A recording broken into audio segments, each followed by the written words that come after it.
Hi friends, இப்போ நாங்கள் வந்து பார்த்திங்கன்னா கேரளாவில் இருக்கக்கூடிய ஒரு நொயல் ஆற்றில் தான் நம்ம வந்து குளிச்சிட்ருக்கோம். இதை மதியண்ண ஹாய் சொல்லண்ணா, இதை மதிய அவர்கள். அடுத்து வந்து பார்த்திங்கன்னா நம்ம லட்சுமிகாந்த் அண்ணன், என்னோட டியர் ஃப்ரெண்டு, இங்கெல்லாம் வந்திருக்கு. அண்ணன் வந்து முதல் முறையாக இங்கே வருங்க களத்தில் இறங்கிட்டார் குளிக்கிறதுக்கு.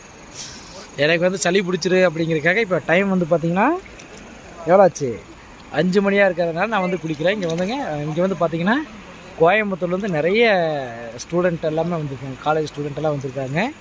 அவங்களும் வந்து பார்த்திங்கன்னா இங்கே குளிக்கிறதுக்காக வந்திருக்காங்க. இது வந்து எங்கே இருக்குன்னு சொல்லி பார்த்திங்கன்னா ஆனைக்கட்டி தாண்டி கிட்டத்தட்ட ஒரு 8 கிலோமீட்டர் உள்ளே வந்திங்கன்னா இந்த வந்து ஃபால்ஸ் வந்து இருக்குது. இது வந்து சூப்பராக இருக்குது. ஆனால் தண்ணி வந்து பார்த்திங்கன்னா பயங்கர ஃபோர்ஸாக போயிட்டுருக்கு. ஆனால் எப்படி இருக்குது இந்த வாட்டர் ஃபால்ஸ்? மீன்லாம் கிடைக்குது. மீன் கிடைக்குதா? அவ்வளோ மீன் இருக்கா? ஓகே நண்பர்களே, இந்த வீடியோ பிடிச்சா லைக் பண்ணுங்கள், ஷேர் பண்ணுங்கள், கமெண்ட் பண்ணுங்கள், மறக்காமல் சப்ஸ்கிரைப்